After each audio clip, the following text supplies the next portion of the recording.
Hello, नमस्कार साथियों। तो स्वागत है आपका फिर से एक बार इस ऑनलाइन यूट्यूब प्लेटफॉर्म पर। चलिए, तो आज मैं आपके लिए लेके आया हूँ एक और इम्पोर्टेंट क्लास जो आपके एग्जाम के पॉइंट ऑफ व्यू से बहुत ही महत्वपूर्ण रहने वाली है दोस्तों। अगर आप इस चैनल पर नए हैं तो इस चैनल को सब्सक्राइब कर लीजिए, जिससे आने वाले जितने भी इम्पोर्टेंट वीडियो लेक्चर हैं उसका नोटिफिकेशन आप तक पहुंच सके। दोस्तों, इस क्लास की शुरुआत करने से पहले इस वीडियो लेक्चर को लाइक कर दीजिए। साथ में आपके दोस्तों को शेयर कर दीजिए, जो कि आपके लिए बहुत ही अहम कार्य है और इस चैनल को ब्रॉडकास्ट करने के लिए आपकी मदद मिलेगी। ठीक है दोस्तों, तो फ्री ऑफ कॉस्ट यहाँ पर इस प्लेटफॉर्म से आपके लिए प्रोवाइड कराई जा रही हैं मेरे द्वारा। बहुत ही जितने एफर्ट्स से लगाए जा रहे हैं, प्रयास किए जा रहे हैं, उसमें मैं आपको बहुत ही बेस्ट कंटेंट देने की कोशिश कर रहा हूँ और उम्मीद करता हूँ आपको यहाँ से ये चीज़ें बहुत ही अच्छे से समझ में आएंगी और आप इनके प्रॉपर नोट्स बनाइए और रिवीजन में लाइए। और निश्चित ही है कि ये आपके लिए बहुत ही मददगार रहने वाली है दोस्तों। आज की इस शानदार क्लास में देखिए एक प्यारे थॉट के साथ में, no matter how hard work the past is. आपने आपके पास्ट में कितना हार्ड वर्क किया, कोई मैटर नहीं करता है। You can always being again. दोबारा से आप प्रयास कीजिए। सफलता है कि आपको एक दिन निश्चित मिलनी है।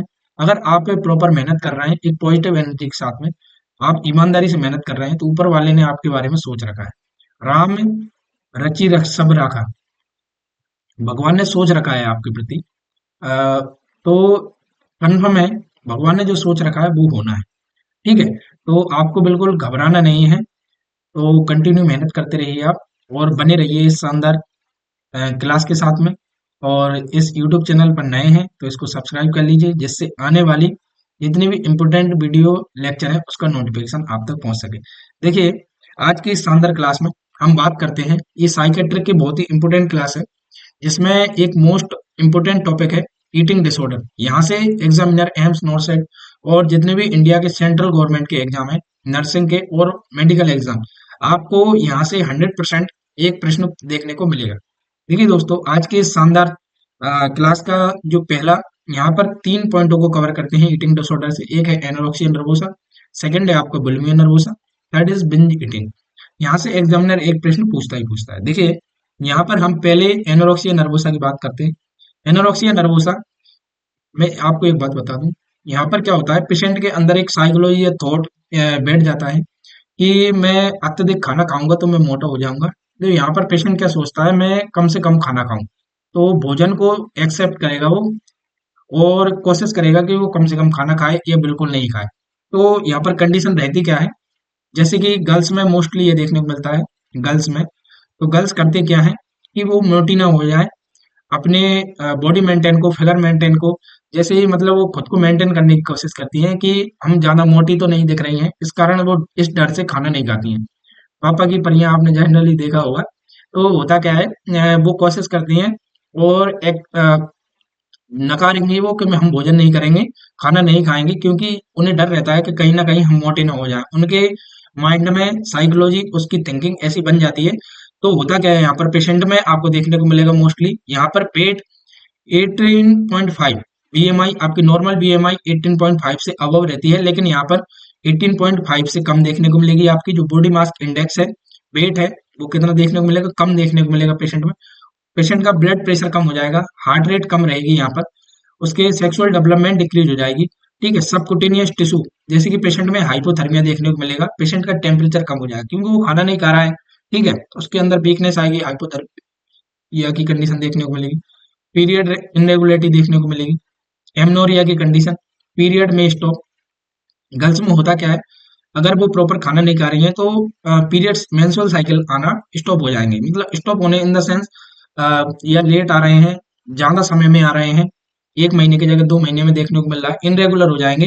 एमनोरिया की कंडीशन देखने को मिलेगी। रिफ्यूज टू ईट, पेशेंट यहाँ पर खाने को लिए मना करेगा, लेने को। थिन हेयर देखने को मिलेंगे बॉडी पर। ठीक है, उसके बाद टिपिकली डज नॉट पर्ज और restrict from eating, self eating, restrict करेगा, खाना नहीं खाएगा। फियर ऑफ गेटिंग वेट, उसे डर रहेगा कि मेरा वजन बढ़ जाएगा इसलिए मैं खाना नहीं खा रहा हूँ यहाँ पे। कॉन्स्टिपेशन मरीज में देखने को मिलेगा। साथ में आपको कॉन्स्टिपेशन मरीज खाना नहीं खा रहा है, पानी नहीं पी रहा है, तो उसमें जाहिर सी बात है डिहाइड्रेशन की कंडीशन देखने को मिलेगी। तो anorexia nervosa in the sense, हमने यहाँ पर एक बात सीखी कि एनोरेक्सिया नर्वोसा वाला जो पेशेंट होता है वो बहुत ही कमजोर होता है और उसका, उसके वहम में एक वहम बन जाता है कि वो अगर ज्यादा खाना खाएगा तो वो है मोटा हो जाएगा, तो वो यहाँ पर खाने को अवॉइड करता है। इन तो होगा क्या यहाँ पे, पेशेंट बहुत कमजोर हो जाएगा और सारी कंडीशन उसमें देखने को मिलेंगी। ठीक है। और इसके जस्ट अपोजिट होता है बुलिमिया नर्वोजा। बुलिमिया नर्वोजा यहाँ पर होता क्या है, पेशेंट खाना तो खाता है, यहाँ पर बढ़िया ठूस ठूस के खाना खाता है, लेकिन बाद में उसे अंदर ही अंदर महसूस होता है कि मैंने ज्यादा खाना खा लिया है और मुझे यह अधिक मोटापा प्रोवाइड करा सकता है। तो वो क्या करेगा, binge eating followed by purging. तो यहाँ पर वो ज्यादा खाना खा लिया पेशेंट ने, फिर वो क्या करेगा, उसे वॉमिटिंग करके उंगलियां डालेगा अपने मुंह में और खुद को वॉमिटिंग कराने की कोशिश करेगा कि मैंने ज्यादा खाना खा लिया है, तो मैं उस खाने को बाहर निकाल दूं, जिससे क्या हो, मेरा जो ओवर मैंने खाना खाया है वो बाहर निकल जाए और मैं मोटा नहीं हो पाऊंगा। तो यहाँ पर होता क्या है, पेशेंट में normal weight over weight, patient ज्यादा खाना खा लेता है तो ओवर वेट देखने को मिलता है पेशेंट में। बीएमआई उसकी 18.5 से 30 के बीच में आपको देखने को मिलेगी। टीथ इरोजन, पेशेंट में टीथ इरोजन देखने को मिलता है। पेशेंट के मुंह से बैड स्मेल आती है, बैड ब्रीथ आती है, उसकी जो सांस ले रहा है उसमें बिल्कुल बदबू आएगी आपको।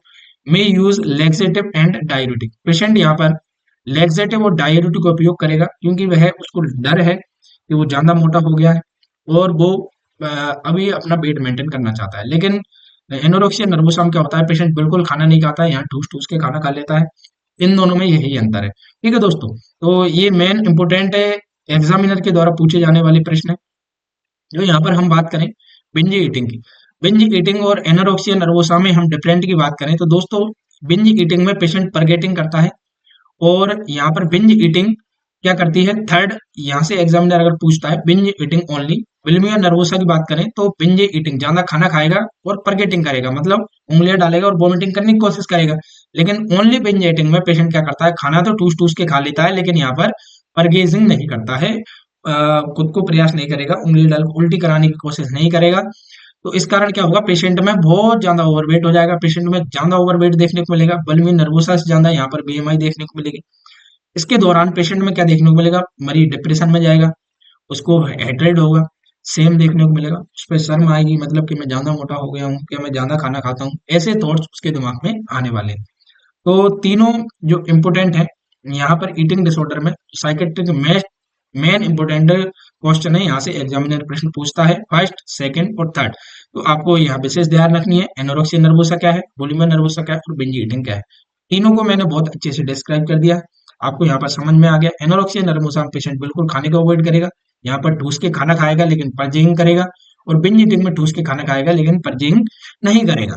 तो यह ये मेन इंपोर्टेंट है। अब यहाँ पर हम बात करते हैं ट्रीटमेंट की।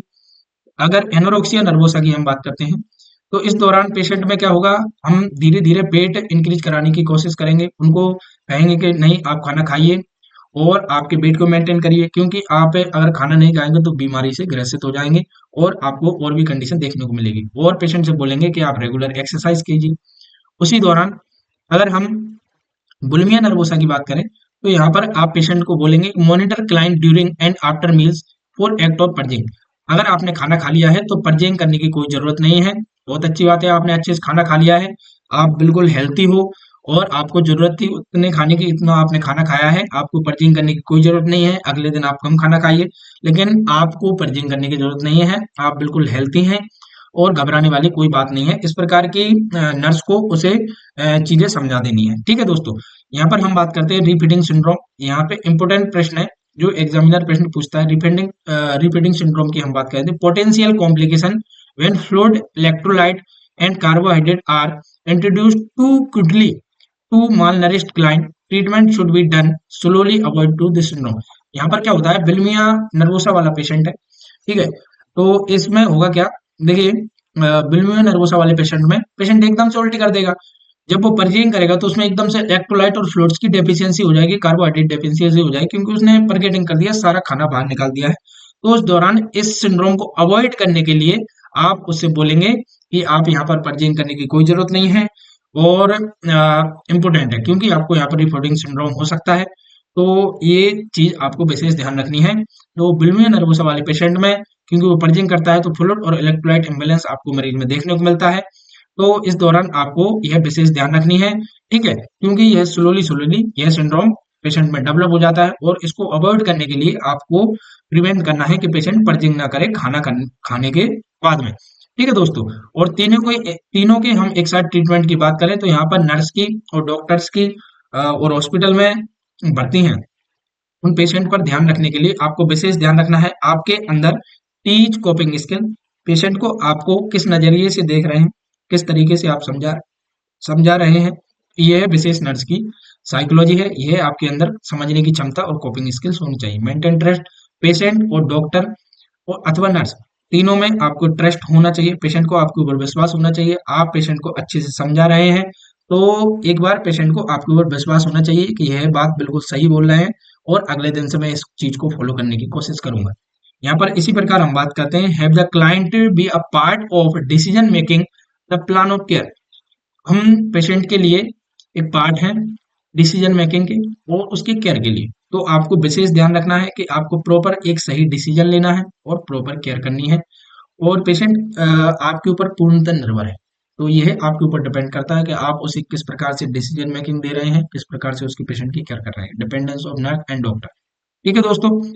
Therapy group individual and family. तो यहाँ पर हम बात करें group therapy, individual therapy, family therapy की जरूरत पड़े तो इस प्रकार की थेरापी आप यहाँ पर प्रोवाइड कराइए और पेशेंट को होने वाले ईटिंग डिसऑर्डर से आप बचाइए। यहाँ पर एनोरेक्सिया नर्वोसा की बात करें, बुलिमिया नर्वोसा और बिंज ईटिंग, तीनों को आपको फॉलो करना है। पेशेंट को आपको यहाँ पर समझा देना है कि आपको घबराने वाली कोई बात नहीं है। ठीक है। और नर्स की जितनी भी भूमिकाएं हैं उतनी आपको वार्तालाप करके उन्हें समझा देनी है। ठीक है दोस्तों। तो आज की इस शानदार क्लास में आपको उम्मीद करता हूं मैं बहुत अच्छे से समझ में आया होगा। और आप इसी चैनल पर बने रहिए इसी प्रकार के इंपोर्टेंट वीडियो लेक्चर के लिए। दोस्तों अगर नए हैं तो आप इस चैनल को सब्सक्राइब कर लीजिए, साथ में आपके दोस्तों को भी शेयर कर दीजिए और प्रॉपर नोट्स बनाइए और मेहनत करते रहिए। निश्चित है आपको सफलता एक दिन मिलनी है। ठीक है दोस्तों, मिलते हैं अगले वीडियो लेक्चर में। धन्यवाद दोस्तों।